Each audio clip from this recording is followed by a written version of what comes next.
নবীজি দুখানা হাত উত্তোলন করে দোয়া করলেন, আল্লাহুম্মা ইহদি উম্মা আবি হুরায়রা, আয় আল্লাহ তাআলা আমি দোয়া করি তুমি দয়া করে আবু হুরায়রার মাকে হেদায়েত নসিব করে দাও।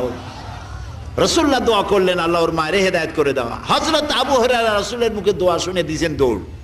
পিছন থেকে সাহাবীরা মনে করলেন আবু হুরায়রা দৌড়ায় কেন, জামা টেনে ধরছে পিছন থেকে। জিজ্ঞেস করলে আবু হুরায়রা দৌড়চ্ছ কেন, কোনো বিপদ হয়েছে নাকি? কয় না, কোনো বিপদ হয় নাই, আমাকে ছেড়ে দাও। কেন, কি হয়েছে?